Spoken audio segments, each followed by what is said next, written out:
Coates, Tanahasi Coates, Mama Nkechi Taifa, Mama Laini Mataka, A. Peter Bailey, and so many more great minds and voices were discussing on that topic. So we want to share that with you all and hear your thoughts on who Malcolm X means to all of us. So that is June 21st, starting 7 p.m. The same day, June 21st, from 1 to 3 p.m., we have Mama Laini Mataka's writing workshop. It's only 12 spots available, and tickets are available on the website. Again, thank you all for being here. Thank you, Haile, for giving us the space to hold our community gatherings. Without further ado, I will invite Jordan to the stage. Thank you.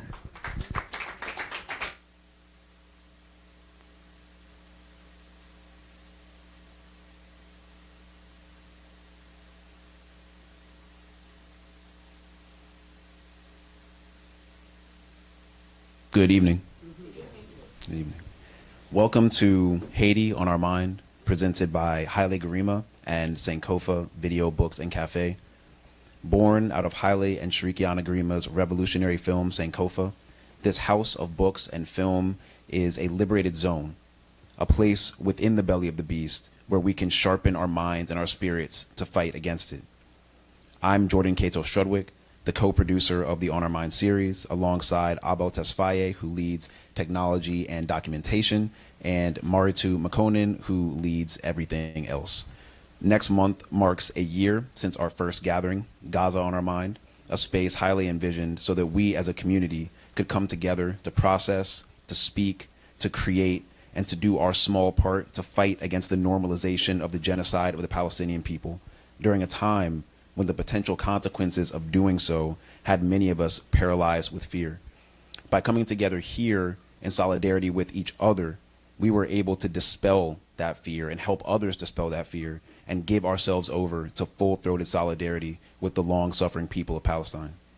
Since then, we've added Sudan, Congo, and Haiti to the On Our Mind series in an effort to weave these righteous struggles together, to interrogate the mutual sources from which they stem, and to really look at what responsibility we carry here at the imperial core for their existence and what part we can play in the resistance.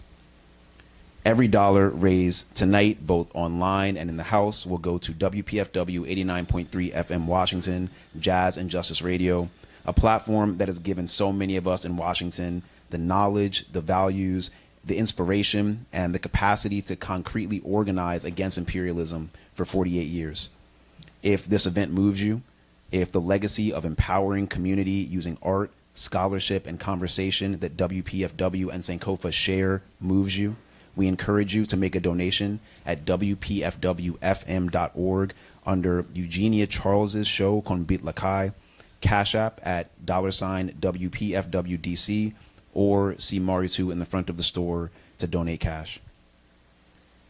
Thank you again for being here. We'll begin this evening with a musical performance from one of our most talented community members, Hassan Mubarak. Hassan.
one more time for Hassan Mubarak. Thank you, Hassan. Now, I have the honor of introducing our host and our presenter for this evening. Mama Eugenia Charles is a warrior, scholar, activist who is also the host and executive producer of Konbit Lakai, a socio-political Haitian radio show that airs on WPFW 89.3 FM Washington every Wednesday from 7 p.m. to 8 p.m. She is also the executive director of Fondation Mapu, a faith-based organization that promotes Haitian culture, education, environmental wellness, and human rights. Fondation Mapu advocates restoring Haiti's value while connecting people with similar struggles. Mama Eugenia is a political analyst and organizer who uses her professional experiences to help dispel negative stereotypes about Haiti while providing an in-depth analysis on the country's condition and advocate for change. She's led several delegations to Haiti, fact-finding teams that focused on democracy, economic justice, and human rights. Mama Eugenia has also appeared on television and radio shows all over the world, providing analysis on Haiti and advocating for the Haitian people's rights to a better standard of living and a change in U.S. policy towards Haiti. Mama Eugenia is also the co-editor of the book, Let Haiti Live, Unjust U.S. Policies Towards Its Oldest Neighbor. Mama Eugenia has been our host for every Haiti on Our Minds that we have had here since our first one, which I think this is our fourth. And what she brings to our community in terms of really understanding the struggle of the Haitian people, articulating it so brilliantly, you will never see her with too much notes, and she can speak so brilliantly about these issues. So we're very privileged to have her here sharing her time with us. Please give it up for Mama Eugenia Charles.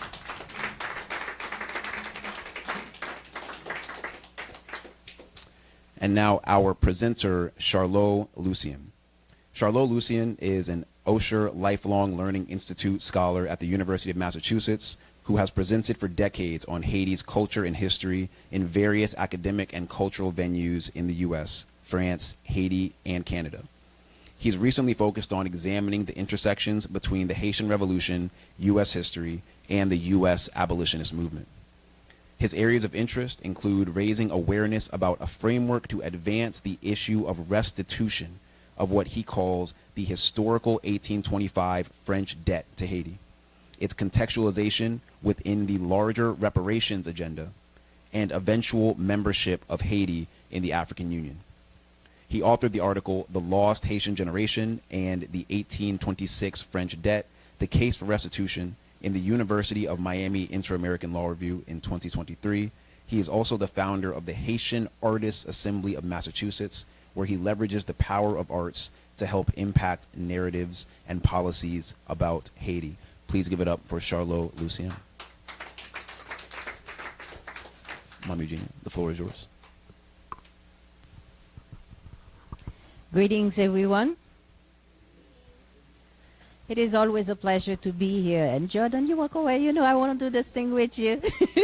No problem. I want to salute Garima. Thank you so much for making this space available for us to bring Haiti to the forefront. It is not often that you find a place that you can call home in Washington, D.C. to talk about Black empowerment, where we embrace our people, our culture, our fight. So I'm always happy whenever Jordan calls, whenever Maritu contacts me, I said, look, whatever I'm going to do, I'm going to put it to the side and come and help you all out. So without the help of this entire team, this thing wouldn't be possible. So please put your hand together to thank Jordan, Maritu. Thank you, Robin. Yes. And all the staff here at Sankofa. And all of you who leaves your home to come and bring your spirit, to contribute, to listen, to participate. That is a contribution we cannot take lightly. And this evening, I am truly happy to be joined by a dear colleague, Charlot Lucien. I am honored and I look forward to his presentation. You will learn a whole lot from him. But today is June 1st. It is Caribbean Heritage Month. So that is the beginning where there will be a lot of activities here within the DC area about those of us from the islands, and I am happy to be here on this day talking about Haiti, knowing the significance impact Haiti had on all the black cultures and black countries throughout the Caribbean in terms of the struggle for independence, even though many of those countries on the Caribbean are still under protectorships.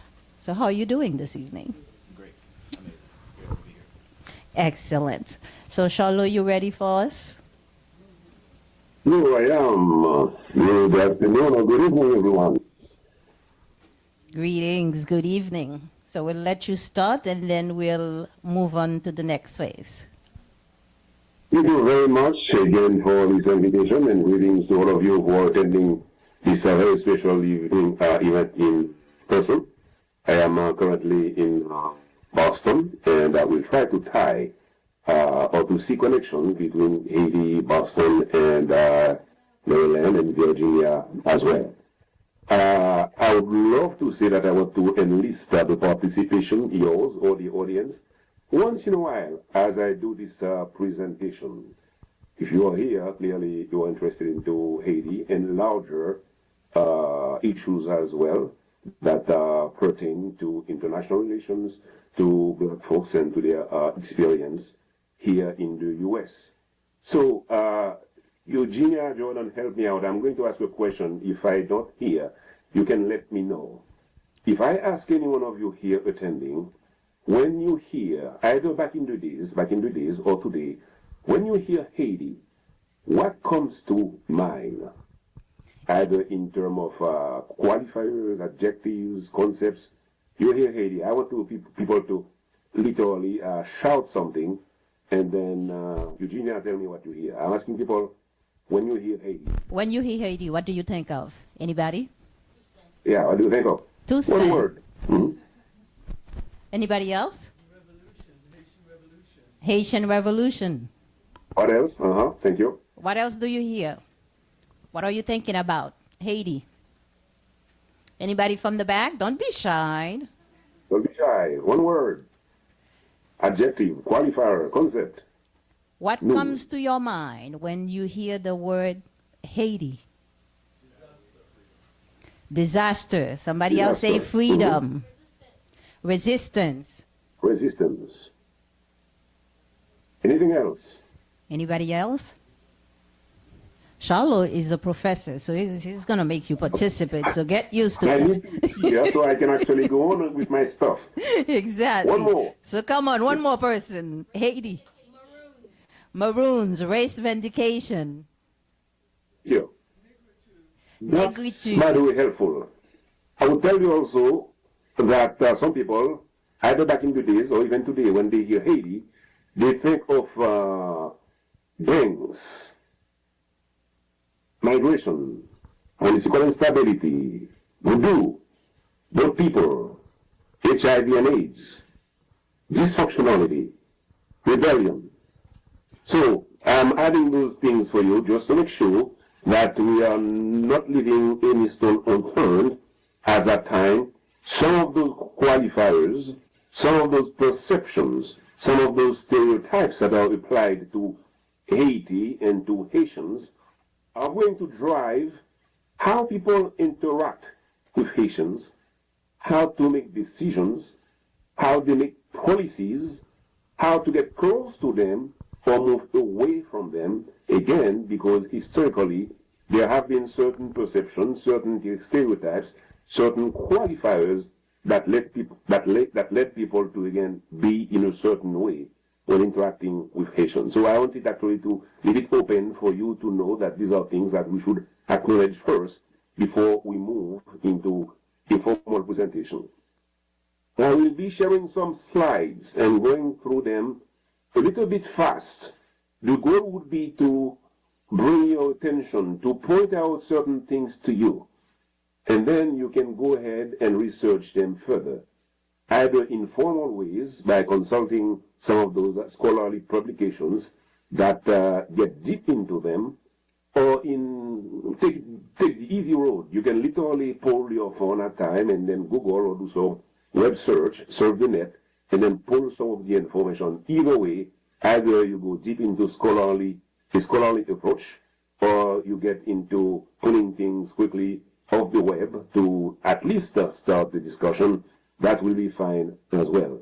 So I will share those slides, and I also want to say that these are collections of materials that I pulled from a series of classes that I teach for UMass that have to do with what I call either mapping the Haitian Revolution onto the U.S. abolitionist movement, or what I call reestablishing the missing dialogue between Haitians and Black Americans. So I'm going to ask for authorization to share my screen. I just sent the request. Jordan or someone, if you can actually give me access so I can share those slides as well. Thank you very much.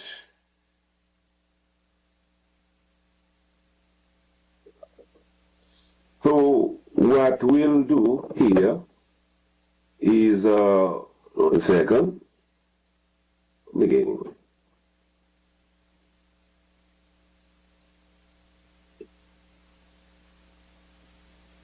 So I'm showing this slide first to bring your attention to something that maybe most people don't know when I tell them that look, I'm able to actually travel through the east of the US or in the Midwest and show you how Haitians have been present in the US, not because they were migrating into the US themselves, but because either history called for this migration to happen, or either because there were entities, there were stakeholders in the US who wanted to connect with Haiti and who wanted to make sure that Haiti was present in the US. So when I say present, I will pick a few of them to show you either monuments, towns, landmarks that all have to do with Haiti, and there is no coincidence. It's all part of some historical reason. So I'll try to demystify some false narratives and stereotypes. We will try to reclaim history through fact, things that you can see, touch, verify. We will try to illustrate the impact of Haitians or the Haitian Revolution on Black America and in the US in general. And I also want to say that I will learn from you as well, because as you ask your questions, that may lead me to do some more research. We will also bring some well-known Black American leaders that you know, and I will start first with Malcolm X. This is Malcolm X's quote in a book called Malcolm X on Afro-American History that was published around 1965. So Malcolm X is saying, so when you want to tell me about black heroes, tell me about men who fought for freedom. Tell me about Jean-Jacques Dessalines, Toussaint Louverture, Henry Christophe, men who fought and bled for freedom and made others bleed. Now, this, some of you may know Toussaint, some of you may know Christophe, some of you may know Dessalines, maybe not. Don't worry, we will actually get to them. I'm also bringing something else to your attention because I think I saw that we have some nice generational makeup here in the room. Some of you may have heard about this movie or these movies, Wakanda, Black Panther, and wondering, wow, that's an interesting concept. You're talking about a particular hidden state, empire, somewhere in Africa. Where did the idea come from? Now, once you start doing some search on the web, or once you start reading some article by specialized magazines, you're finding out that the concept of this kingdom comes from Haiti, and more specifically in the north of Haiti, where King Henry Christophe built La Cité du Cap-Haïtien that had a lot of trade and commercial interaction, particularly with Great Britain. And in the Black Panther, toward the end of the movie, you will see some either landmarks or some that took place with drones that actually were flying over the northern part of Haiti. and they will actually go to name the son Toussaint, which is again after Toussaint Louverture, and we'll talk more about him. So this is to say whether you go through some historical information back in the 19th century, or whether you look at the pop culture now, you will find that Haiti is present. Now, this is not going to be a full-scale or a history lesson on Haiti or Haitian Revolution, but there are a few tidbits that we need to keep in mind, or a few key hardcore data that we need to keep in mind. Although Haiti was actually Christopher Columbus landed in the island called Haiti in 1492. That was the name that the natives in 1492 had for the island. So Christopher Columbus arrived there and then renamed it Hispaniola, like Little Spain. And over the course of 10 years, 1492 and 1503, the Spaniards with Christopher Columbus will literally commit genocide and decimate close to 1 million natives. Between 1503 up to 1791, you will see the arrivals of the French, the Spaniards, and the British on the island. So literally, this piece of land, which was initially called Haiti, then called Hispaniola by the Spaniards, and then Saint-Domingue or Saint-Domingo by the French, was occupied at some point by those three superpowers. The first rebellion will take place in 1791 by a Vodou priest by the name of Boukman, and he would be captured, decapitated, and Toussaint Louverture will pick up the rebellion, what would become the revolution, and ultimately the independence.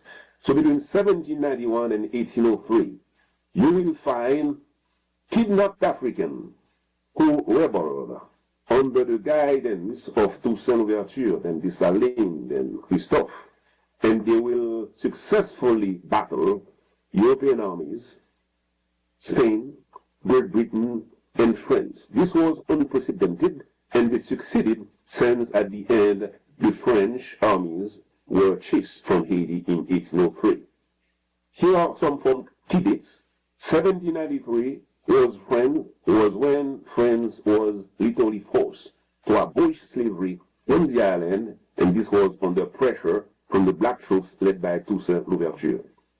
1803, the French troops will be defeated and will literally flee either toward Cuba, Jamaica, or on the eastern coast of the US, since they couldn't immediately reach France. 1803, that's one date to keep. Some of you may have heard about the Louisiana Purchase.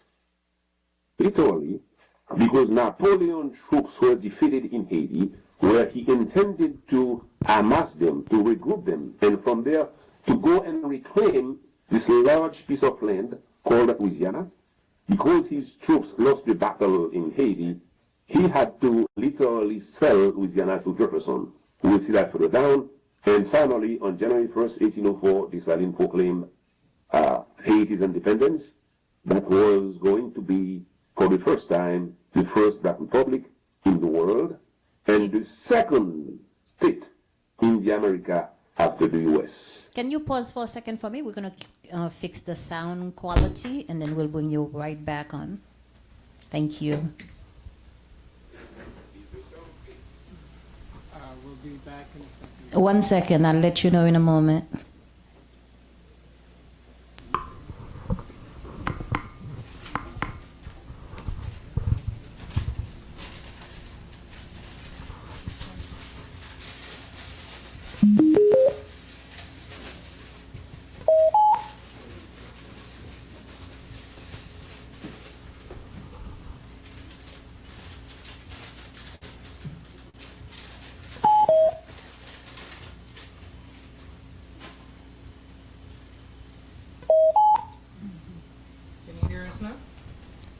Can you hear us?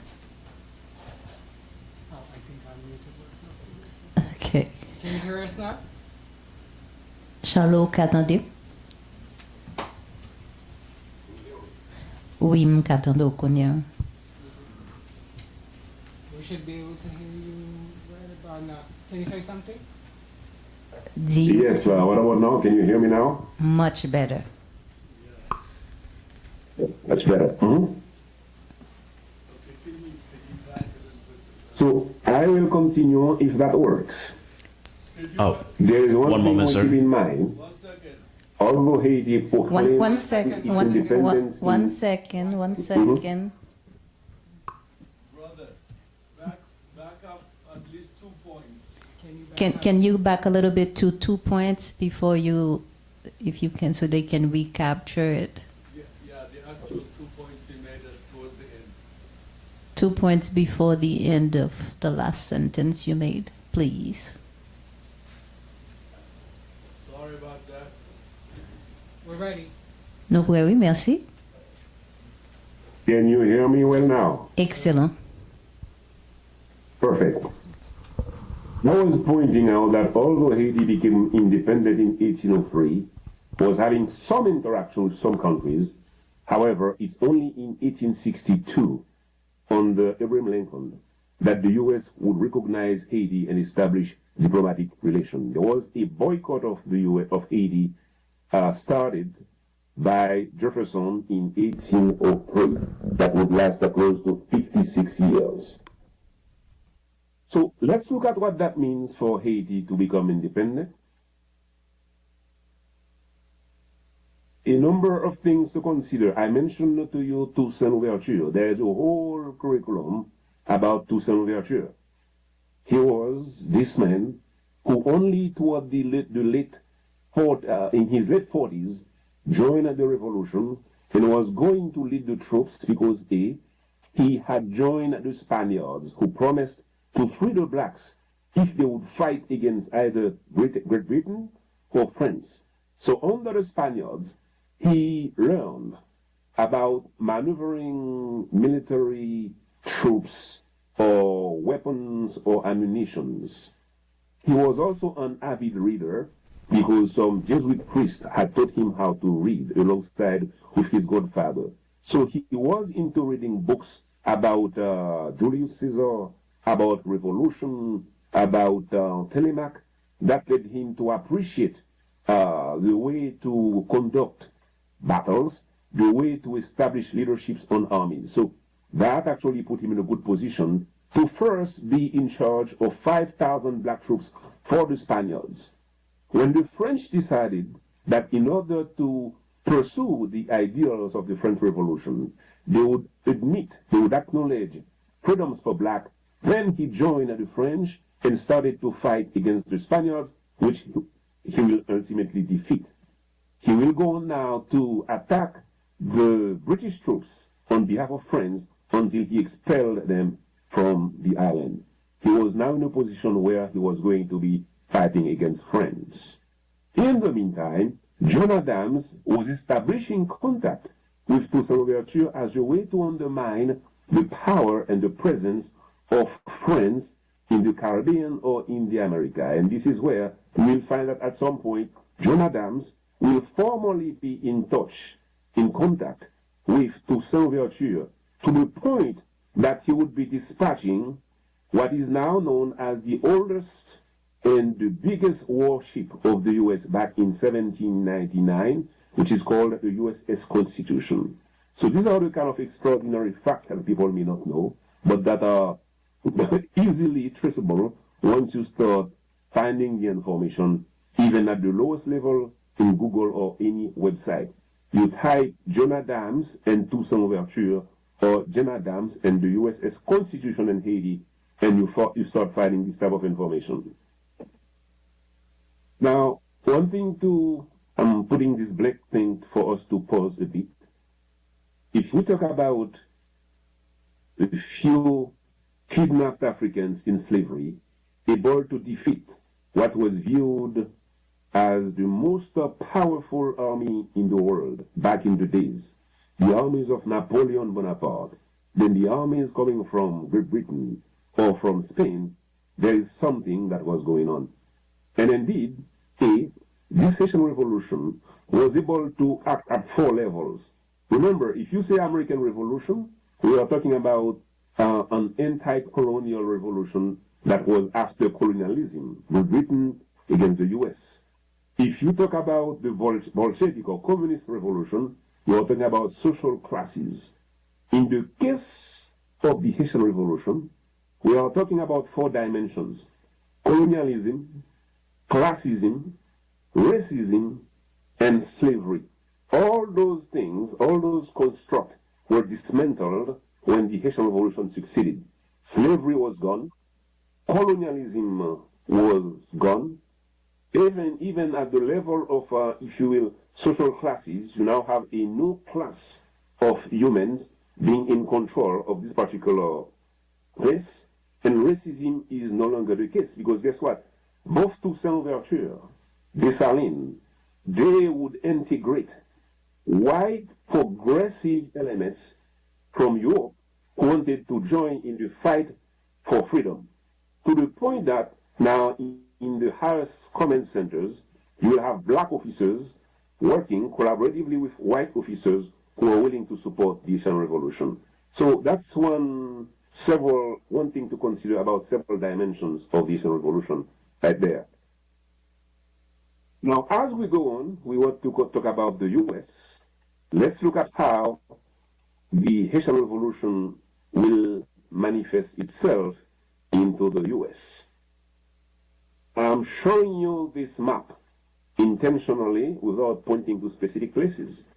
But look at what I'm showing you here: Georgia, Illinois, New Orleans, North Carolina, Washington, Philadelphia, Tennessee, Virginia, Massachusetts. I'm literally pointing out to you places that welcomed at time either the Haitian Revolution as a concept, or that received black folks who were witness of the Haitian Revolution, but who were brought into the shores of the US by their white masters, French masters, who literally, if you will, kidnapped them, fled by boat, and then arrived in the US. Now, those blacks were going to share with other blacks that they connected with over time to tell them about what they saw, how Haitians were able to fight and defeat the European troops. So they will land in those particular places. Again, if any of you are, say, from North Carolina, from Georgia, from Tennessee, and even if I don't see people here, anyone here, please raise your hand, and then Eugenia would let me know. Anyone here heard about the place called Haiti in Durham, North Carolina? 2 people. Nobody? 3 people. 1? Haiti. 3 people. Yes. Wonderful. All right, you are getting somewhere. Now, you probably used to hear Haiti, and that also would be the case for Arkansas, for Virginia, Hayta, which was the original English or British spelling name for Haiti.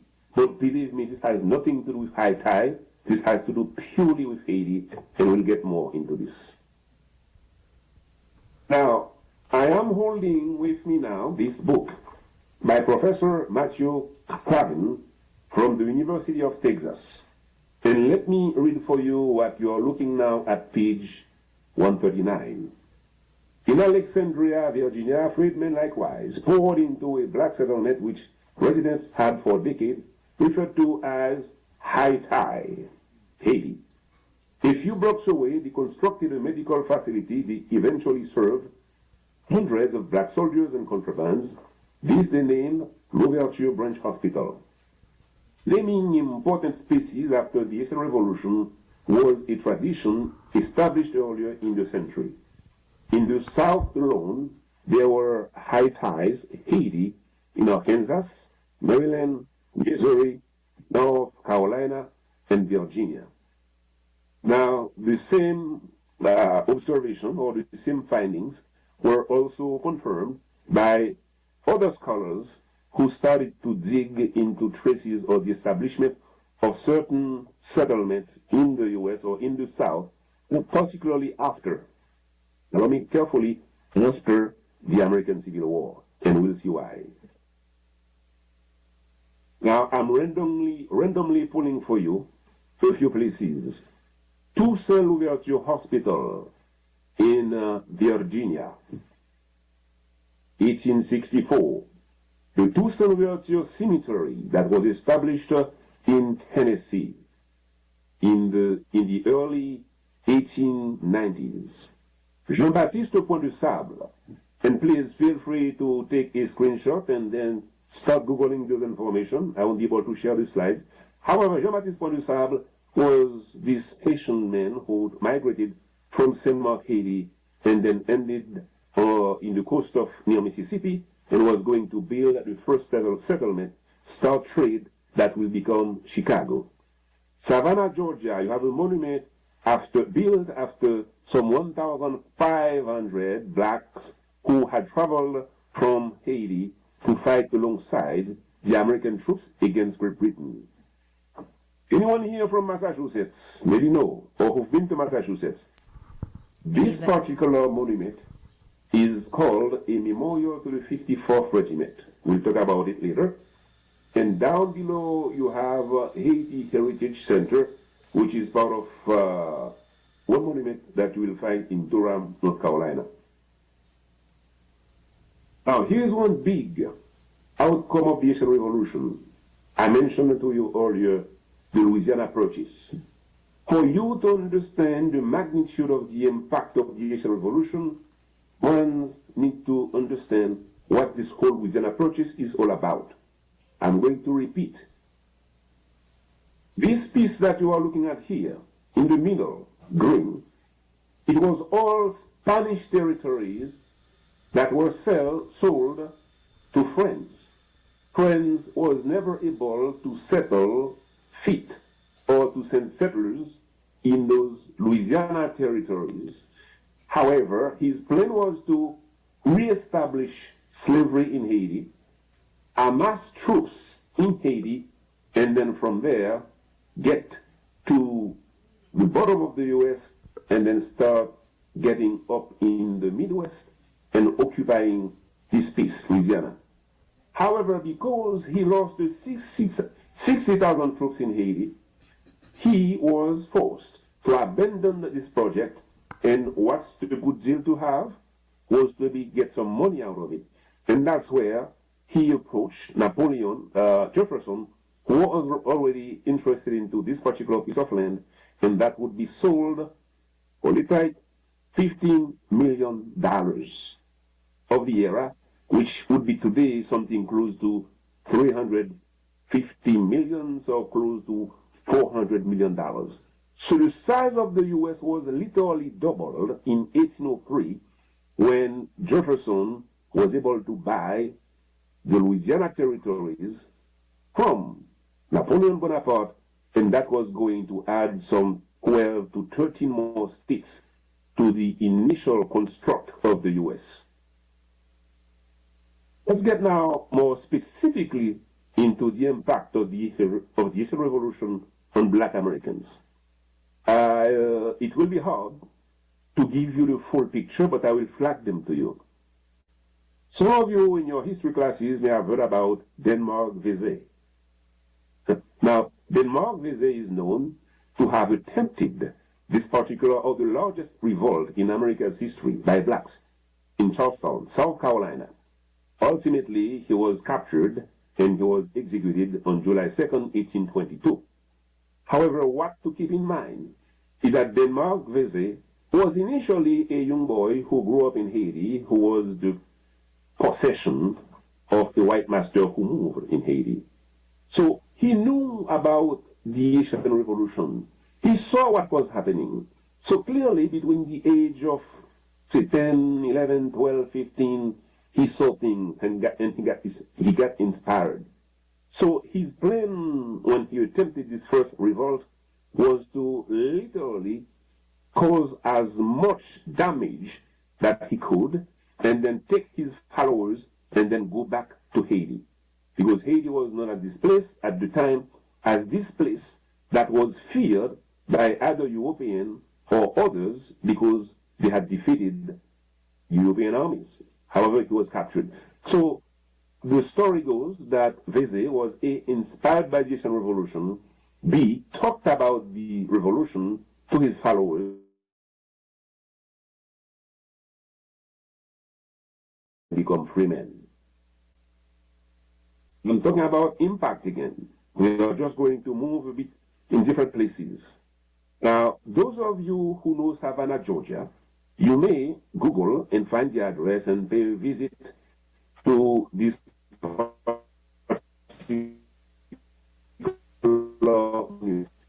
it's about 1906, as the colonies were battling against Great Britain to get independence and to also expand. They found themselves at some point having to rely on friends to get some military support. And what was friends' solution or proposal? Look, we are going to send you some 1,500 troops. Now, these are black troops that would be under the leadership of a white officer. So ultimately what you have are those either black or mulatto troops that were sent in Savannah, Georgia to fight alongside the American rebels. Of course, the battle was lost by the American rebels. However, from those 1,500s, a few of Recording them in got progress. the military experience. A few of them got the military used in Haiti. I'm going to point to you just one of them. That would be Henry Christophe. He was 15. One of those so-called volunteers, literally service of a French officer. However, he saw enough that allowed him, when he went back to Haiti, to become one of the most competent officers of Toussaint Louverture. Right here, that those Africans who battled in Savannah, and Henri Christophe was actually in charge Recording to also stopped. rally the troops by beating on the drums. He will go on to build one of the most powerful, impressive monuments in Haiti between 1805 and 1820 called La Citadelle, the Citadel, and that was a monument built to anticipate a possible return of the French troops. So from 3,000 feet above sea level, this particular citadel was able to house 5,000 troops, and they had a view on the main ocean area where troops could come back, try to reestablish slavery. So this is now the story or the connection between Savannah, Georgia, Haiti, and Henry Christophe. Now, as we move along, let's jump from Savannah and get to Missouri. You are going to again ask, what's the connection between Haiti and Missouri? Well, you wouldn't know until you find out that in Missouri, at some point, there was a school built around 1890 called the Dessalines, which is named after Jacques Dessalines, who proclaimed Haiti's independence in 1804. And that was again a tribute to Jacques Dessalines, and let's see how that happened. So right now, I pulled this particular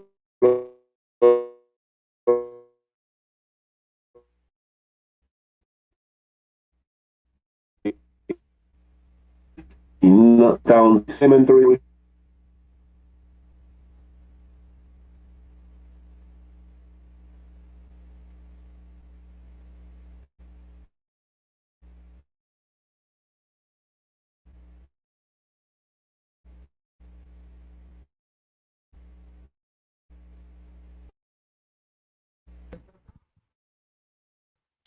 Can you hear us?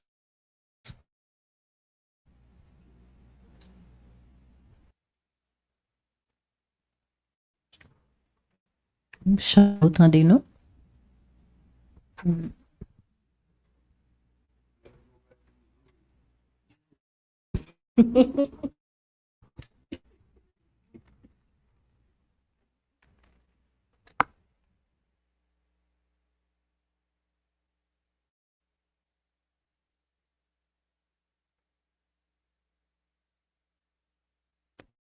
Thank you for your patience with the technical difficulties, family.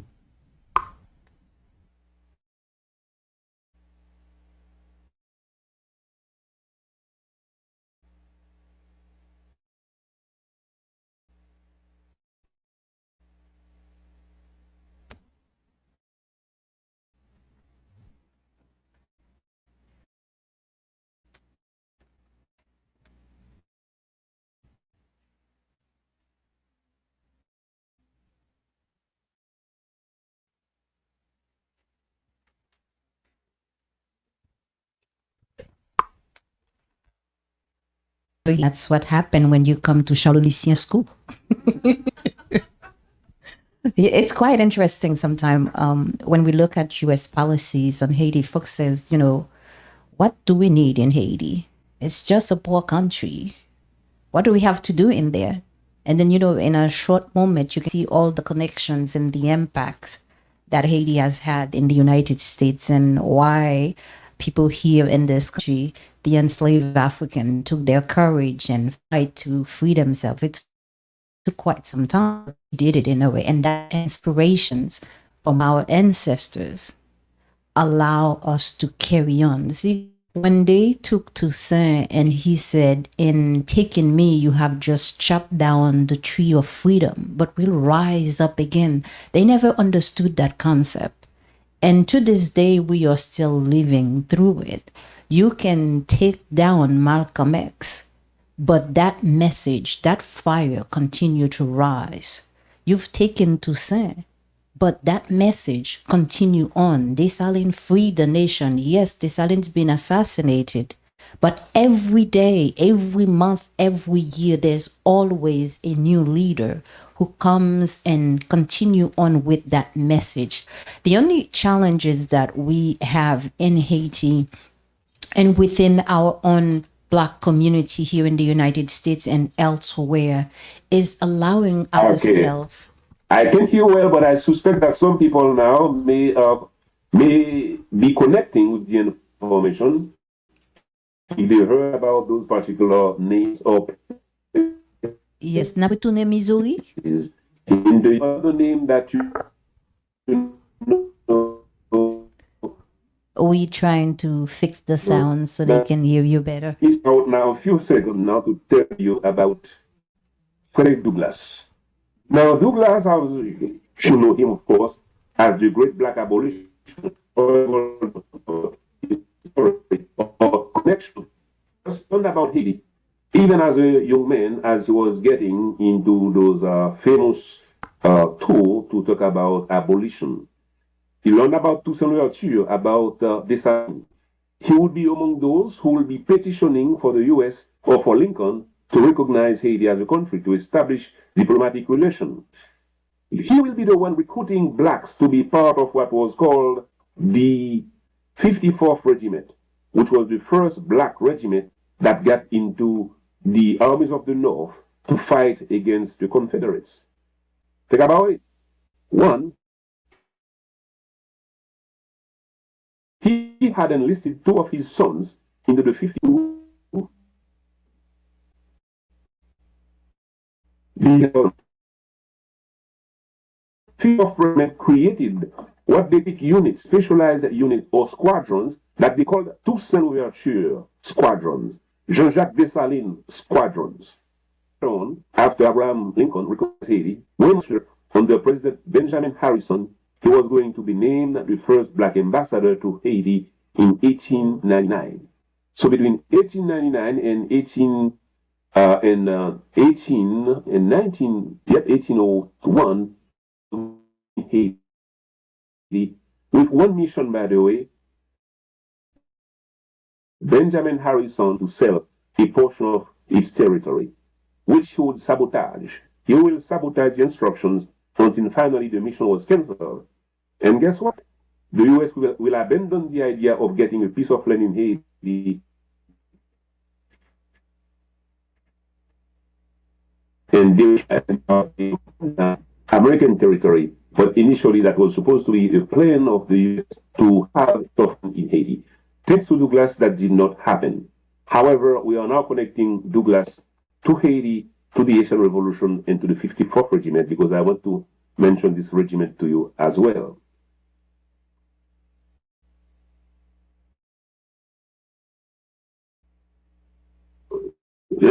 Next slide here.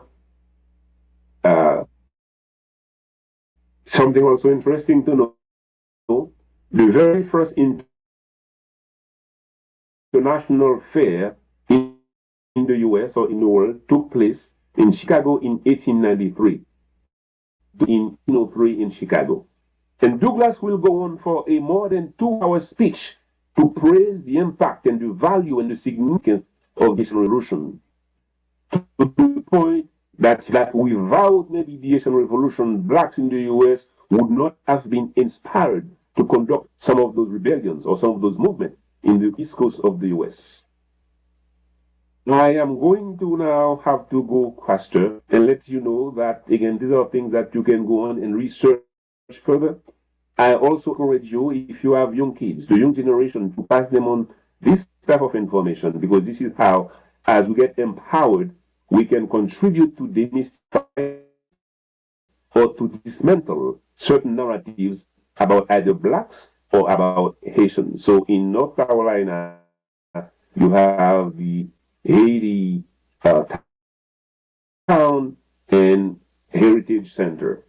At some point, Haiti in North Carolina was considered as what they would call the Black Wall Street, because that was the first settlement that was totally independent, with churches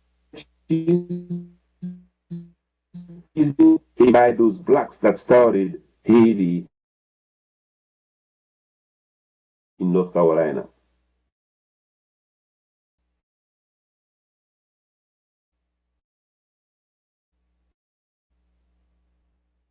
To you earlier, Jean-Baptiste Pont de Sable. Again, if you are looking for the origins of Chicago as you know it now, it started by Jean-Baptiste Pont de Sable. Now, here's a kicker or something funny. If you go in France, you will hear that Jean-Baptiste Pont de Sable was French. However, a black man born in Haiti may be delivered by an enslaved African woman who was actually in charge of raising this boy until he moved to the US. You're not going to call him French. You're going to call him or Haitian. I share these pieces with you here, again, just for visuals, the Toussaint Louverture Cemetery in Tennessee, the hospital in Virginia. Eugenia told me to touch quickly about Haitian exceptionalism. That's a full class in itself, but what that means is pointing out to the fact that there are certain events, doctrines, memorials, landmarks, discourses, curricula, or leaders. There are certain things that are so unique, so extraordinary, so impossible to assume to be truth that we would call them exceptional. Now, the country that usually claims to be ahead when it's about exceptionalism is, of course, the US. Whether talking about Democrats or Republicans, Theodore Roosevelt, Barack Obama, Donald Trump, Reagan, you hear them talk about exceptionalism. Now, the concept also may apply to Haiti because, again, for the first time, group of slaves in a small island defeat 3 European nations who claimed the first Black Republic and dismantled 4 systems that were prevalent back in the days: slavery, racism, colonialism, and imperialism. So that would make Haiti also a perfect case of exceptionalism. I'm going to finish for you with this one here. You've heard about the 54th Regiment earlier. Eugenia, tell me, anyone saw the movie Glory? Tell me, give me a hand count, people who saw it, maybe. I see quite a few number of people. Yeah, no, they're close to 10 people or so. Okay, Glory. Wonderful. So people wouldn't know that. Glory, I don't even know that either Morgan Freeman or Denzel Washington, I don't know. I'm just speculating here. Now, the lead character in the movie Glory, played by Denzel Washington, was carrying a flag and he was being shot at from the elevated positions occupied by the British. 2 people already died trying to carry the flag, and the goal was the old flag shouldn't touch the ground. The 3rd one picked up the flag when the 2nd black soldier died. Was Sergeant William Harper. He got 3 bullets in his body: leg, chest, arm. He still kept the flag up until they actually had to retreat. And he was dragging, bloodied, holding the flag and saying the old flag didn't touch is that this particular sergeant, who came from the 54th Regiment, was part of one of those battalions or those squadrons that I mentioned before, that were called either the Dessalines or the Toussaint Louverture Squadron. So at some point, William, who had planned, he came from Virginia, by the way, and then he settled in New Bedford, Massachusetts. He had planned to become a preacher. However, at the age of 23, you may have heard Douglas talking about this revolution. He joined the 54th Regiment in Massachusetts. So he would go on now to conduct a battle with the 54th Regiment against those groups. And this is where he'll be shot, yet he will actually aspire to conduct himself as a brave soldier. So, something that's important, all those narratives about either blacks, about Haitians, about African Americans, have been the product of racism, have been the product of ignorance. And now, through bringing out this type of information, we have enough material to say that we are able to fight, to repulse, to undermine, or to just educate others in order for them to understand who we are as black people, as Haitians, or in order for our youth to also be walking around their heads high, because for too long, either through false data, through false systems, or through bad curricula, they've been told lies about their history and their identity. So I will stop right there now, as I can see that there are certainly questions that need to be raised and clarified. Thank you. Thank you, Charlot. Everybody put your hand together. I am sure you have learned quite a bit in seeing the connections and how Haiti map itself. And you didn't even see all the different areas where Haiti is quietly exists. So if you will make the mic available, if you have any questions for Charlot regarding what you've seen or other things you're interested in learning about in terms of mapping Haiti in the U.S. Hi, thank you very much. It was very interesting and I learned a lot. Is it really enough, given where we are as a United States now and where Haiti is now? What do you mean by enough? Is it enough to understand and know the history versus doing something? Did you hear the question? Is it enough? Yes. Okay. Yes, I heard the question.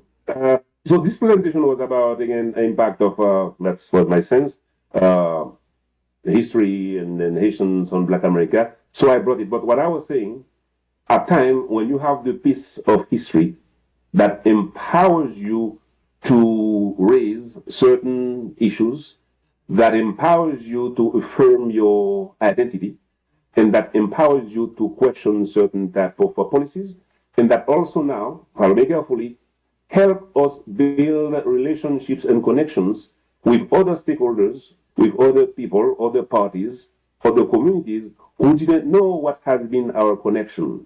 That also help us push back against any kind of defamatory remarks about Haitians or about us being in. Now, when we have history that helps us establish solidarity, we can now go to the Black Caucus. We can now go to the NAACP. We can now go to a number of other legislators who are in position of power to solicit their solidarity, to solicit their collaboration in order to resist certain type of policies that are detrimental to us as Haitians or to us as Black. So what I'm doing now is claiming the power of history to help us reconnect with the right partners, and then from there take actions. There are plenty of actions being taken now at the legislative level by certain Black legislators, by certain Black constituents, but this is in part because they were able to recognize that we share a history, we share common identities. I also would like to add something to that, Charlot. You know, we have a saying, "For kon koto soti, pou kon koto prale." You have to know where you came from to know where you're going, because when you are in your house, you get dressed, you get ready to leave. You leave your house with the intention of going somewhere and with the intention of returning home. As we look at the ways our curriculums are being changed, the censorship that are being introduced into the school system. So we have to take the opportunity to teach our own children about things that they're not going to learn in the current school system as we have it. So knowing those information exists and where to go find them and to pass it on to generations to come, that's how we nurture and carry on the struggles. And that's how we give strength to the generations to come to take that fight and make themselves self-sufficient and know what role they have to play in freeing our people. Any other questions? And let me ask one more tangible example, if you will. Okay, go ahead. Currently, the president of the Boston City Council is Rosie Louisian. She's the first Haitian American person in charge. She is next in line after the mayor of Boston. But she, like others who are elsewhere, I'm going to talk about Claudine Gay, who was recently president of Harvard University, although there was a controversy. I'm going to talk about Carl Racine, who was Attorney General in DC not too long ago. I can also mention a number of other mayors now in the US who are Haitian or Haitian Americans. All of you would tell or share that it is growing up as their parents started to actually infuse into them who they were as Haitians. And their connection and the fact that they have to stand for themselves in situations or in environments that were hostile to who they were. So they're assimilating, they are taking on history as part of their identity and connecting with other Black communities where they had to stand up for themselves, I think led to concrete results. So the political representation is one outcome of this assimilating history. I'm also going to say that going back in 1998, a group in Boston started to celebrate Haitian Heritage Month. Now it's happening every year in intense ways in 13 states, both in the East Coast and in the West Coast as well. So again, I think this was the power of bringing history to younger generations that led them now to become or to give you this type of outcomes, political representation as well as cultural representation in those states. Any other questions for Charlot? Thank you. Hi, thank you for your presentation. I was thinking about, there was a book I read, Fugitive Pedagogy by Jarvis Givens, and it talked about in the 19th century and into the 20th century with Carter G. Woodson's people, there were Black educators who were teaching about the Haitian Revolution and Haitian contributions to history and Black people generally. I'm trying to remember some, Charlotte Grimke and some others. But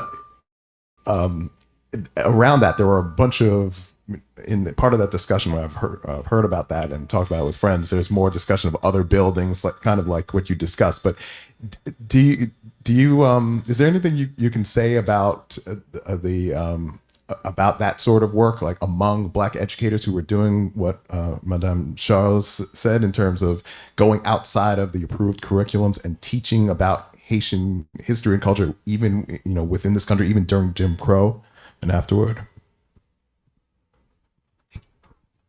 So the sound was kind of muffled, but I think I heard, if I can further comment or say something about Black educators who were teaching the revolution. Is that the gist of it?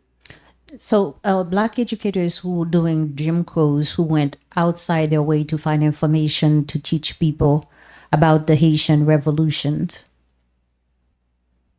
What do you have to say about that? I'm going to cite two specific names. Prince Saunders was in Boston, was one of the fierce abolitionists.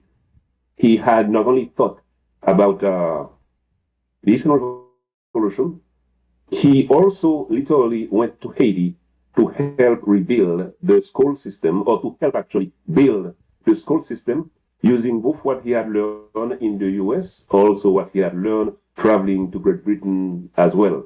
So Prince Saunders would go on to support Henry Christophe and help him actually or steer the educational system closer to what was happening to England than to France. He died in Haiti in 1837. So it's one example of the commitment of Black educators to go out of their way or the regular curricula to teach about it.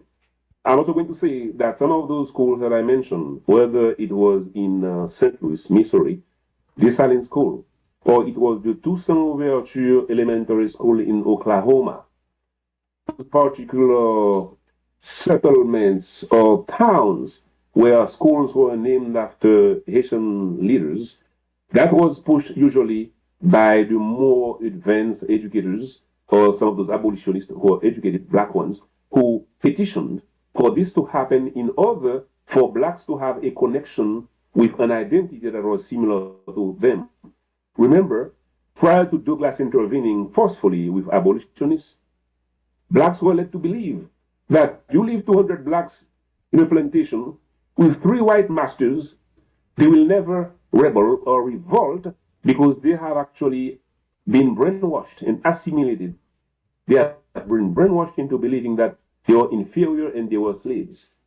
So it really took again those educators to doing this kind of work and the abolitionists to lead Black people to think about assuming an identity with the African rebels who were in Haiti, and then from there to continue progressively into their movements. So I just want to confirm that what you're saying is correct. There could be more names that we could share, but there was indeed a tendency or a trend among Black educators to incorporate the Haitian Revolution because the normal teaching wouldn't do anything positive to teach Blacks about their achievements either from Africa or in Haiti. We have another question. I recently learned that Nanny Burroughs was part of an international African American women's group that went to Haiti to support Haiti during her, when she was a little bit older, but it was after she built her school. Are you aware of that? And do you know what her mission was? I'm not aware of that, but I'm taking notes. That was what I said. I also learned from my audience as well. But you would know that the Army Church, after the Civil War, they were very active in traveling to Haiti to establish Episcopal churches in Haiti. And there were groups of women who were part of those particular missions of Blacks. And part of it was part of the so-called colonization movement that was promoting Blacks migrating back to Africa, Liberia, or to Haiti. So some of those particular groups, churches, Black missionaries were traveling to Haiti in part with the desire to resettle, but also in part because they wanted to preserve Haiti, to sustain the idea of Black power, Black empowerment, Black identity, because they know that there was systematic attack to destroy and dismantle Haiti. So those women, some of them, would have been part of those contingents of women going on mission on their own or with missionaries in order to support Haitian society. But I will research it more for my own knowledge. Thank you. We have another question. Yeah, actually, I have 2 questions. I wanted to hear more about Haiti's internationalism after, they had achieved independence, the support, for example, of Bolivar on the condition that they would, eliminate slavery. Also, I had heard that in one of the constitutions, they had offered asylum to any person of African descent anywhere in the world, including continent and in the United States all over.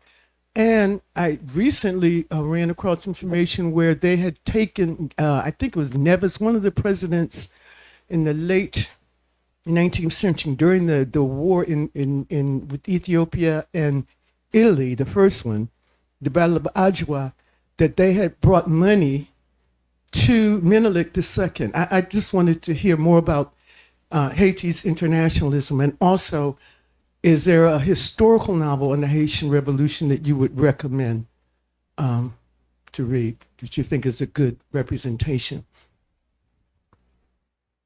You got it? I'm going to say I heard the first part of the question about internationalism, but I didn't quite get the rest of the. Okay, so if you can help me with that. she would like for you to talk about Haiti's internationalism, the Bolivar contributions to Bolivar and other places that Haiti has helped with their independence, and also Haiti giving money to Menelik during the Italian War in Ethiopia. If you can talk about that some, and also the fact that after on January 1st, when Dessalines made the first speech, he agreed to accept anybody who was being oppressed elsewhere. When they landed in Haiti, they will be provided asylum. And then she is also asking if you have any books that you can recommend for her to read, and historical books or novel, fictional historical novel that she can read. Oh, yes. Let's try quickly. Let me see if I can share something here. And that will help me drive to more about the internationalism. I'm showing this picture here. The black lady in the middle is the president of the Boston City Council. That's officially the first. There was someone who was there in a temporary capacity, but she is the permanent president of the Boston City Council. This is something unprecedented. Speaks Haitian Creole, French, and English. And about 3 weeks ago, she was walking in the streets of Boston with delegates and dignitaries of the Greek consulate with a banner. Haiti, thank you for being the first nation to officially acknowledge Greece's fight for independence. So I will throw a few quick dates for you. In 1816, as Simon Bolivar was losing the war against the Spaniards in America, he was trying to of Venezuela and surrounding territories. He had to flee. He ended in Jamaica and finally ended in Haiti, where he stayed for a year. In 1816, the President Pichot gave him a contingent of 1,500 volunteers, munitions, rifles, weapons, and a press in order to print pamphlets to rally people. The flag of Venezuela was also actually designed in Haiti. So they left with a flag in Haiti, in Haiti, and then weapons and ammunitions. Venezuela, Bolivar will go on to fight against the Spaniards, conquer Venezuela, and surrounding territories that will become the Grand Colombia, like the Colombia. So this is one example and one idea or one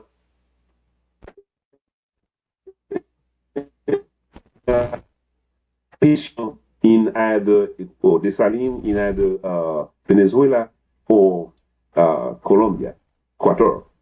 Same thing also now. You you do a search in Greek newspapers and you see them talking about Haiti, which was the first country to recognize their fight for independence, and that sent actually tons of products for them to sell and buy weapons. There were 100 Haitians who were actually selling to Greece, and they died at sea. As you go on, you find also that Haiti was visited by leaders of the Mexican Revolution in 1821 asking for support. Those of you who may know about Jose Marti, he was in Haiti in around 1892, visiting support. So Venezuela, Mexico, the Dominican Republic, Greece, and I can think of maybe 2 other countries that would have the US, of course, 1779. These are places and countries that at some point went to Haiti because Haiti was known as where you need to flee and hide and fight asylum whenever you are in trouble because of their reputation of combatants and leaders of freedom. So yes, there was this dimension that Leslie Alexander, who was to be a co-presenter here, referred to the expansion of internationalism when you talk about Haitian Revolution. Another author also talked about the unfinished revolution. Haiti finished its revolution in 1804, started to expand it in the Atlantic world, but didn't fully finish because blacks were not freed all over the Atlantic space. We were freed in Haiti, but blacks either in the US or in South America or in the Caribbean were not fully freed. So it's as if the Haitian Revolution started but was unfinished. So that's what you would actually consider as the international dimension of the Haitian Revolution. I'm going to quickly tell you that if you type Madison Smart Bell, that would be one author who have wonderful historical novels about Haiti. If you type Isabel Allende and Haiti, you will also find wonderful books about it. So there are a number of those books, and I will send the titles to Jordan, who could share them with you as well by email, I hope. Yes. Are you able to say something about Benito de Sylvain and King Menelik in Ethiopia? Good. Now, Benito Sylvain was the Haitian ambassador who went to Africa and who at some point went to Ethiopia.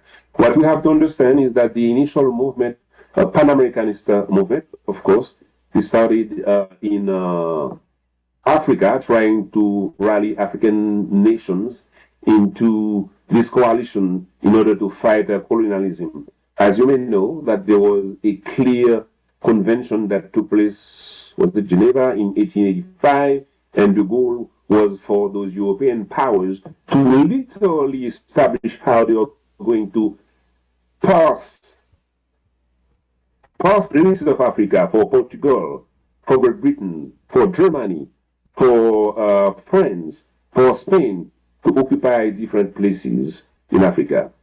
So where you will find Haiti's presence is where you will now find, I'm going to cite 2 names, he is one of them, and Dantes Bellegarde is also another one of them. And I'm going to connect Dantes Bellegarde with W.E. Du Bois. W.E. Du Bois. By the way, his grandfather was from Haiti as well. So I may not be able to give you the full picture here, but these are Haitian leaders who were very active in the early days of the Pan-Africanist movement that was going to consolidate the expansion of this movement beyond just Africa, but to also incorporate Caribbean nations, and particularly Haiti. Haiti was viewed as a reference, again, as the first Black Republic. So whenever the Pan-Africanist movement was getting into work in Africa, you will find that there will be some representation of Haitian leaders or Haitian diplomats, such as, or intellectuals, such as Benito Sylvain or Dantes Bellegarde. That will course by itself, because you can take their participation into Pan-Africanist movements and then get closer to now the constitution of the organizations or African unions, or just plain to the African Union today. All of them, again, have roots in the early days of the Pan-Africanist movement. Now, do we have any last questions before we take a quick musical break to give him a pause, and then we'll move into the storytelling? Yes, brother. Yeah, my question is,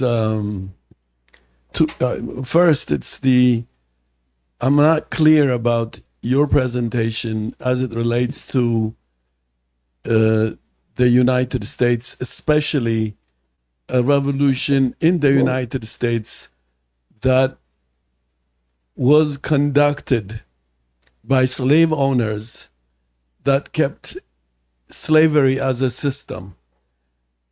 You know, this is the American Revolution is, you know, this slave owners revolution.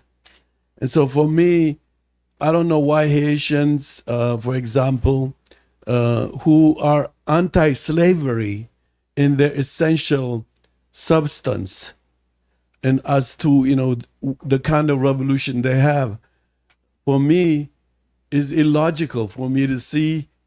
Is even now the so-called the reformist liberal, you know, American support the system, you know, those who work in the system, in the government, in the Congress, on state level or even federal level, how they would be so interested in a country that is a bad example for the slave owning mindset. Haiti's crime is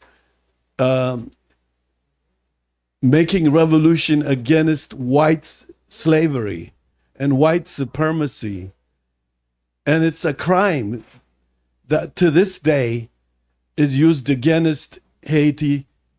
Even I can connect it to the contemporary contradictions of what the circumstances Haiti is in.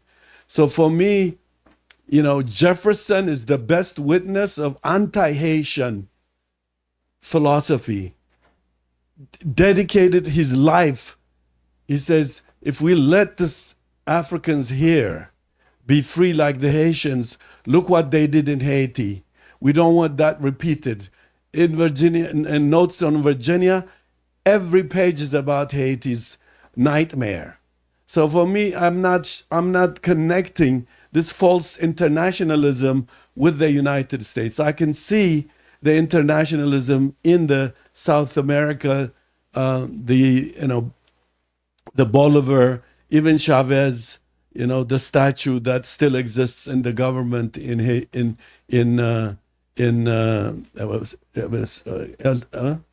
Venezuela. So for me, there's even communities in Venezuela who are offsprings of the Haitian Revolution that came to support for the freedom of Latin America.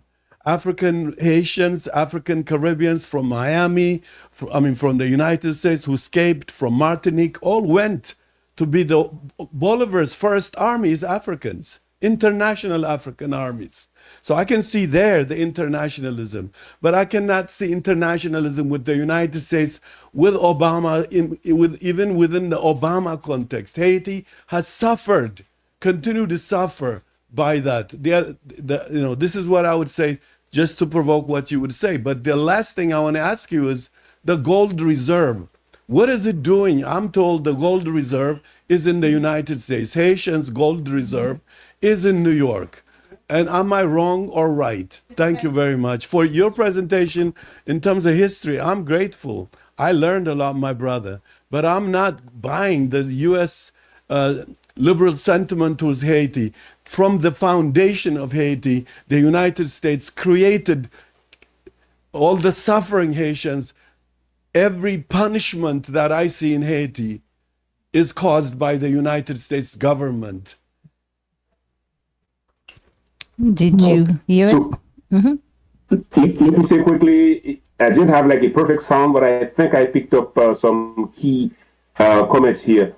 I'm going to agree with you that when talking about internationalism, I maybe made a quick reference to the fact that you had black enslaved Africans who fought at the Savannah battle. But let me agree with you that this is something that took place in 1779 under the command of a French officer, lending, as France was lending some support to the U.S. So we are going to frame international this concept, particularly in the case of either the support that were provided to Latin America or even to Greece or into Caribbean countries. So I'm going to concur with you right there. And I just want to separate out the piece about the Battle of Savannah as something where Haitians might say that they have at that time spilled but in a different context, so we can actually say, yes, I'm with you on this one.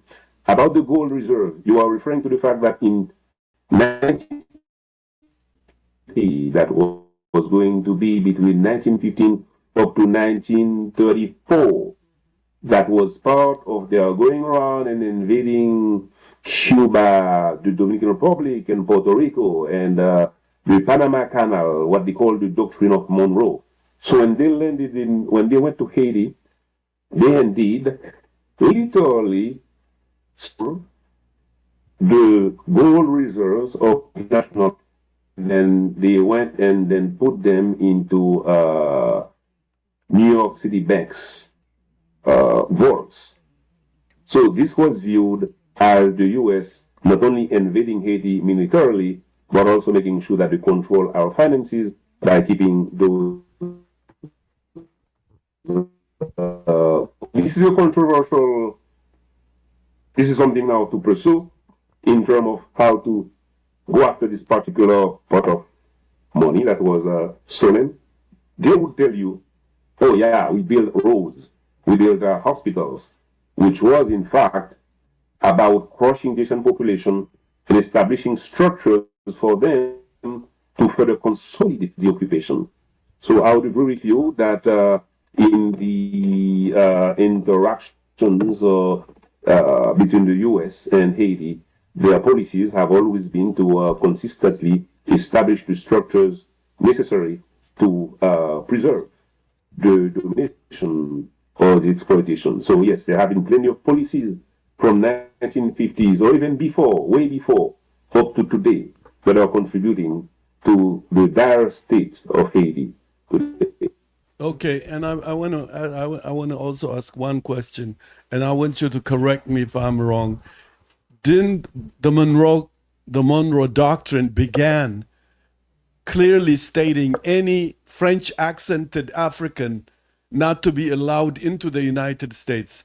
The early origin I'm talking about. Later on, it applied to everybody that is left-wing, anti-etc., anti the United States, etc. But the initial origin, I have read a document where French-speaking accented Africans were not to come to the United States.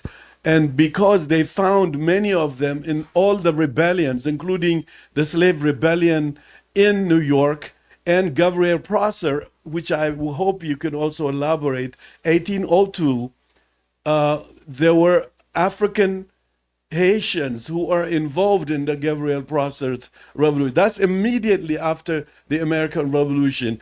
And in fact, in court, they have said, Gabriel Prosser said, this revolution is for you.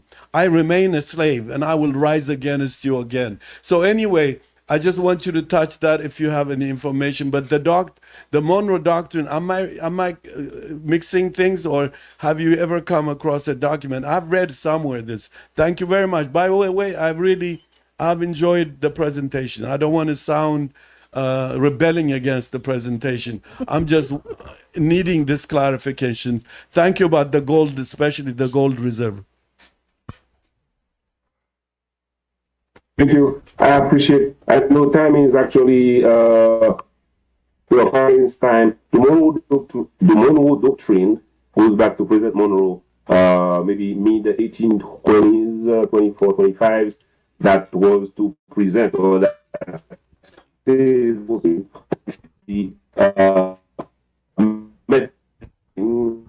into a so it was going to use both to try to prevent influence or impact of France, for example, into Haiti, but it was also, if you will, a control of people coming from the island of Haiti, whether white or black, and then that would potentially bring ideas about. So put it this way: in 1806, there was an embargo imposed by Jefferson to prevent official interaction between Haiti and the U.S. to prevent blacks from coming into the U.S. and then propagating and promoting the idea of the revolutions. The Monroe Doctrine will also be used by Theodore Roosevelt at the end of the 19th century to occupy or to justify the occupation of many places, including Haiti.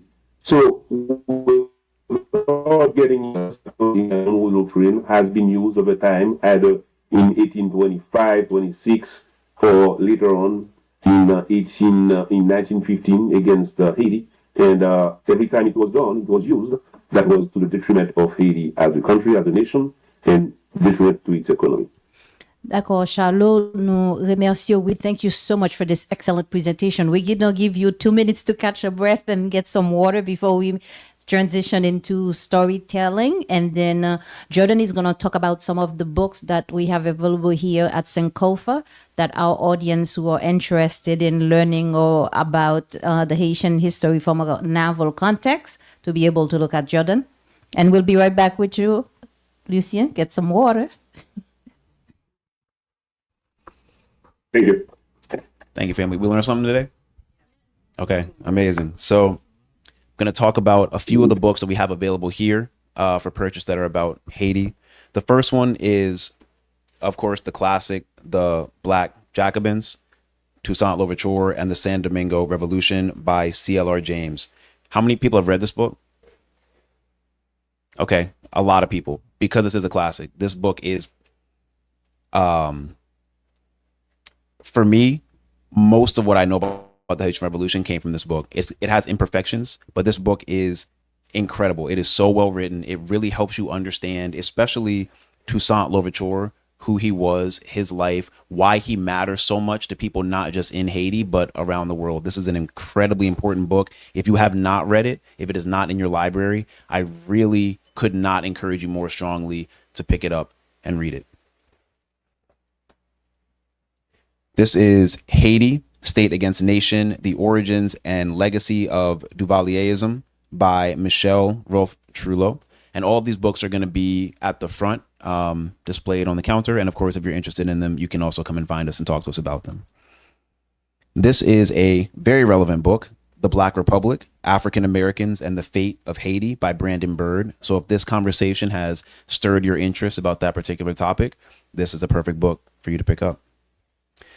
And the final book is a novel called God Loves Haiti by Dimitri Elias Leger. It is about the impact of the earthquake in Haiti and the resilience of the people who suffered from it. Thank you very much.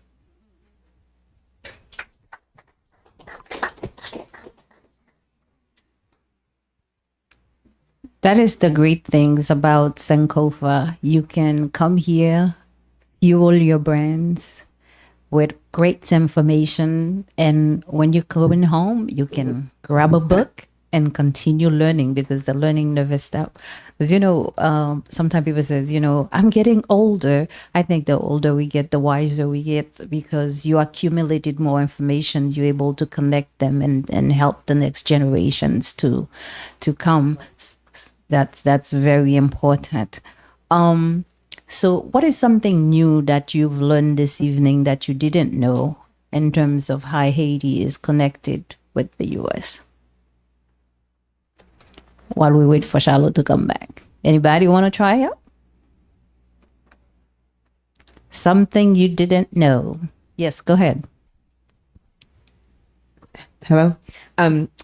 So the professor disappeared before I got a chance to ask for clarification. I am from Savannah. I was born in Savannah, and I had no idea of this connection between Haiti and Savannah. And I was going to ask him to clarify a little bit about what exactly that connection was, because I plan to follow up with further research. Yes, the Savannah battle, there is actually a monument. Then there's a whole Haitian community over there. So when you go back home, you can just Google the Savannah, the Haiti and the Savannah battle. You'll go to the monuments and see it. They list all of the soldiers. I think she wants the mic. I actually just Googled it, and the information is very confusing. That's why you need to speak with a Haitian. So definitely, we'll put you in touch through Jordan. You can get in touch with the professor and get some more information. If you go on YouTube, there are some better videos on YouTube about the Savannah battle where they give the history. There's also a short video when they were doing the commemorations, cutting the ribbons about it, because it took some time for the Haitian community in Savannah to put it together and have the statute established, and all the name of the people who participated also enlisted. So that's a great place to go visit when you go back. Okay. Anybody else? Charlot, you ready for us? Okay, so we have somebody here from Georgia and from Savannah who was not too familiar with the Haitian contributions in the participation in the Savannah battle. So would you like to get in touch with that person? She would like some more information so she can research when she get back home. I will send you certainly a link, but again, that's easy to find. It's Okay, Savannah, so you can email it or text it to me, and then I'll share it. Yes, so you can send that to me, and I'll share that before we leave. Sure. No problem. So you ready for the stories? Yeah, maybe what people need to understand, somewhere you may have mentioned that I'm also a storyteller, and I've been finding that at times, you may have those formal, scholarly, or even at times dry presentations, but there are also people, and particularly our youth, who are into storytelling and who like to hear it in a different fashion. What I wanted to share with you here is my interpretation as storytelling of what happened with Sergeant William Carney of the 54th Regiment. And the story of Sergeant William Carney of the 54th Regiment as told by the old flag. Yes, on this fateful day of July 18, 1864, I was a witness by the old flag. Heading for the first time to the fall, the Confederates occupied Fort Wagner on Morris Island by the coast of North Carolina. That was my first time being carried by black hands, and I didn't know what to expect when they first handed me one of those black soldiers. See, all I knew since my creation, what I've heard for the longest time was about those black folks being unable to behave in battles, lacking both courage, fortitude, and discipline. So I had reason to fear when one of them raised me above some 600 troops of the 54th Regiment, led by White Colonel Robert Gorshaw, himself a boy at 26, who went to Harvard and had decided that he wanted to be an abolitionist. What did I know? Man, I knew it was bad. The troops they had some leftover rifles with bayonets. Many of them black guys went barefoot and wore dilapidated old shoes. They have walked for weeks and haven't for 24 hours. And they were to attack a well-protected, elevated fortress full of hateful Confederates on Morris Island. And I kept wondering, have them blacks been tested in battle? Them blacks. Them blacks. Was I already speaking like them? Anyway, I heard that they had enlisted because President Lincoln had signed some order letting blacks join the white Union troops, and that Massachusetts Governor John Andrew had told them they could enroll in the 54th Regiment of black men. I heard that many had enlisted because another black guy, Frederick Douglass, they called him, had been telling them stories about some black folks from an island called Haiti who had defeated and chased away white troops from Europe, including France, Spain, England, in the early 1800s. Was that even possible? Or was that them black folks making stories? And in July 1864, when the 54 volunteered to attack Fort Wagner, brave Colonel Robert Shaw was on the front lines with them blacks, his sword up. I don't know if he was just yelling or just yelling at them, but I heard his voice. Forward! Forward! The voice of a 26-year-old boy leading older boys barely in their early 20s. As their flag, I was the most exposed since they wanted me to be up in the air, close to the sky to provoke the Confederates. Black hands carrying a flag to attack the Southerners, the ultimate insult.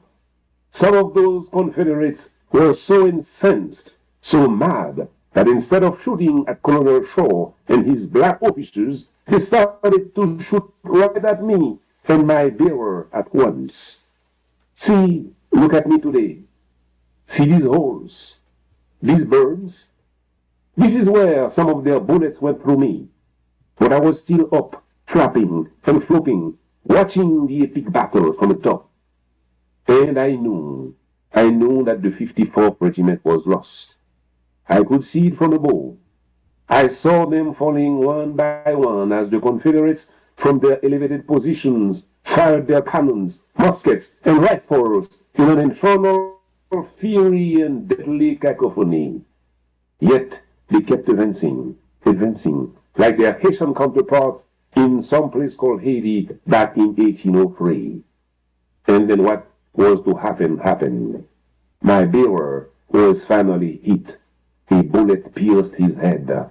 As he stumbled, his comrades rushed to catch him, so the old flag, wouldn't touch the ground. So one guy had me up and floating and flapping again. But it was clear that any brave man who tried to keep me up would be the target of fierce fire. As this new guy got closer to the walls, I could feel the bullets passing close to me, or just feel arrows from the bow to the sky, held by the pole by a vigorous black arm. I was no longer a flag designed by white hands, but the daring symbol of the 54th was getting close to the walls, but I was becoming a clear danger for these men as a target and a symbol to destroy. The enemy fire was hitting them badly. Rakata, kata, kata, boom, boom. Rakata, kata, kata, boom, boom. Then my second bearer got hit. He stumbled. He was already getting close to the burning and bloody land when another valiant arm caught my pole. I could hear him with his thick New Bedford accent. I got you, flag. You'll touch the ground. I could hear some fear in his voice. I would learn that his name was Sergeant William Carney. He was a 23-year-old Negro from Virginia who lived in New Bedford, Massachusetts. Before getting into this hell, he had wanted to be a preacher, to lead his flock to freedom and paradise. But he was no longer preaching. Instead, somehow, he felt he could do the work of the Lord on the deadly battlefield. I would learn that he was part of a unit called the Toussaint Louverture Squadron of the 54th Regiment. He had learned from Frederick Douglass about a Haitian rebel Negro by the name of Louverture who had defeated European troops for black freedom some 60 years ago. So he was enrolled with two of Douglass's sons. Bullets were flying from behind the walls, straight to me and Sergeant Carney. And that's when disaster hit. Colonel Shaw was too close to us. He was fatally struck by a bullet. He died as a white man, as an abolitionist alongside the black man whose causes he shared. He tripped, losing his breath, spitting blood, but you could hear him whispering to the black soldier who rushed to him, "Forward! Forward, black man! Don't let the old flag fall." Then he expired just like that. By then I had reason to be in fear. Some of these men had climbed onto the fortress lower walls and engaged in hand-to-hand combat. Even William Carney had gotten into hand-to-hand combat, still holding me in one hand. I felt his arm unsteady. Twice I almost fell to the ground. I looked down. No wonder. Carney had a bullet in one leg, a bullet in one arm, and was bleeding from the chest. I hadn't noticed from where I was up there. The heat, the wind, and the noise. This brave young man was still carrying me through wounds in his body, and his blood soaking the ground of Mole Island. This is, from my position, I could see more than 250 black troops out of the 60 already lying on the ground. Someone sounded the retreat trumpet. So as William Carney rushed away from the fortress, over falling comrades, husbands, fathers, patriots, and their lost dreams, he held me tight, close to his chest. Two men tried to support him and tried to take me away from him. The stubborn Virginian wouldn't let go of me. He kept me close to his bloody chest, repeating over and over again, "The old flag never touched the ground. Look, the old flag never touched the ground. You see, you see." He was correct. I never touched the ground. You see, today I'm quietly lying under an army glass case. I am proud to thank Sergeant William Carney, who had battled slavery and tasted freedom. Today, as an old flag, I look beaten, torn, and no longer my glorious self. But if you see some dried up blood on the red stripes left of me, know that it wasn't from the ground. It is from the blood of the man who never let me touch the ground. My stripes have been enriched with the blood of a valiant young Negro, aspiring preacher who was doing the work of the Lord to free men like him. So today, I pay tribute to the first decorated black man of the U.S. Army on May 23rd, 1900. I name the Negro Sergeant William Carney of the 54th Regiment of Massachusetts. Well, thank you so much. Thank you. Put your hand together and say thank you.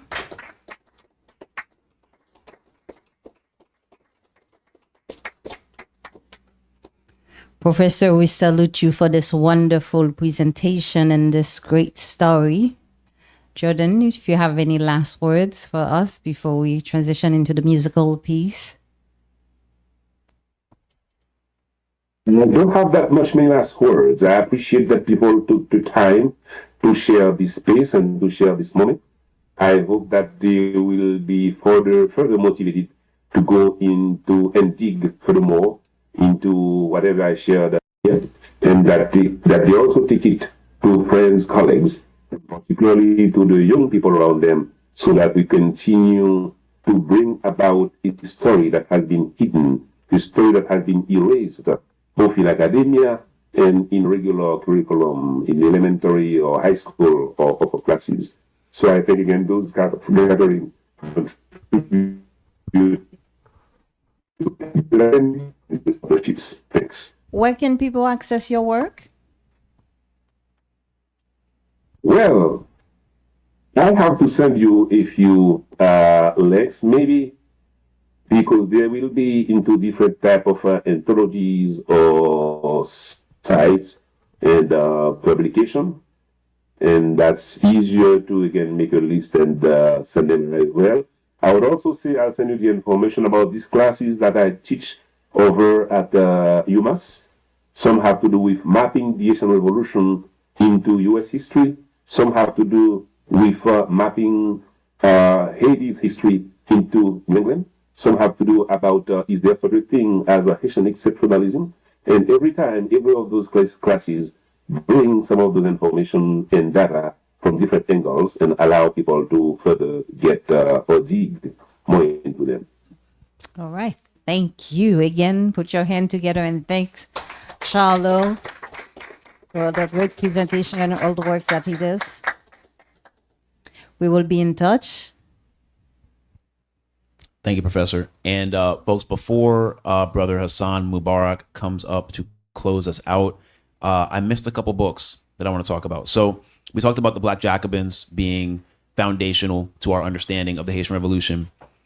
What I think is the successor to this book is Confronting the Black Jacobins by Dr. Gerald Torn. If you know who Gerald Torn is, you would understand why any book that he has written about the Haitian Revolution is worth reading twice. This is one of the most brilliant people on earth right now. Honestly, he's one of our most important historians. And so if you're not familiar with his work, this is a great place to start. If you are familiar, this is a great place to continue, because I know you've not read all his books. There's no way. It's written. There's no way. And this is a book called The First and Last King of Haiti, The Rise and Fall of Henri Christophe by Marlene Doe. Yes. And I know about this book because I heard her on your show a few months ago. Yeah, in January. Yes. Recently published book. You want to talk about this book just a little bit before we... Yes, it's a wonderful book. As you know, Haiti, after the assassinations of Jean-Jacques Dessalines, Pétion took the west part, Port-au-Prince, and the Greater South, and to Henri Christophe establish his kingdom in the northern part of the country. And if you want to learn anything about Henri Christophe, his childhood leading into becoming a king, his contributions into the Haitian Revolution, and his visions that he had for Haiti, looking at the citadel that's still standing, this is the book to read. It's very well documented. Okay, thank you, family. Someone has already claimed the book, so I feel like an auctioneer. Thank you. Hassan? I'm not going to actually auction. I'm just saying I feel like an auctioneer because someone has told me they're going to buy the book while I'm holding it up. So yeah, we're going to try to get Marlon to come to okay, amazing. That'd be very cool. I really love that interview. Yeah. Hassan, welcome to the stage. And family, as we welcome Hassan one more time for Mama Eugenia Charles, our community luminary. Thank you, Mama Eugenia. Thank you, Jordan. And thank you, Holly. Thank you, the entire staff. Without your technical knowledge, we wouldn't be out there in the world. Thank you, Mary, too, and everybody from the restaurant area to this side. I take my heart off to you all. It's always a pleasure to be in the house. The people here want to know why it was the sound bad. They're not coming back again. If this sound continues to be back. if you have been to our On Our Minds events before, you know that it's typically technologically seamless. So this was an unusual outlier event. In 2 weeks when we were back for Gaza on Our Mind, we'll make sure that everything is as smooth as it usually is. He's putting you on the spot. After the music. Okay. And if you... Is it you causing it? Yes. You are? Yes. Okay. And tomorrow you may find the verdict. And family, if you are looking to hear more of the brilliance of Mama Eugenia, you can catch her every Wednesday on WPFW 89.3 FM on your radio dial from 7 to 8 p.m. Yes. Thank you. One more time for Mama Eugenia, please. Thank you, Jordan. Thank you, Mary, too. Thank you, everybody. Thank you. Hassan, the floor is yours.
Salgo, amor.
Thank you. Thank you. Thank you, everyone. And we really thank you. One more time for Hassan, please. One more time for Hassan. Thank you, Hassan.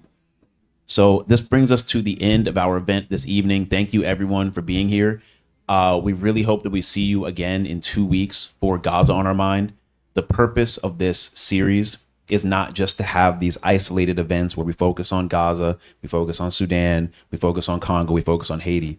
Our overarching goal is to help ourselves understand how these situations are deeply aligned. They come from a very similar source. These problems are not random problems that happen to crop up in different places. There are through lines, and we want to help each other really deeply understand these through lines. So especially if you're a Haitian person or you're here specifically because of your interest in Haiti, the Haitian Revolution, and the current situation in Haiti, please come apply that same interest to Sudan, to Congo, and especially to Gaza right now in this moment. Really look forward to seeing you in 2 weeks for Gaza on Our Mind. Thank you again for being here.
Yes. So it's like very one perspective.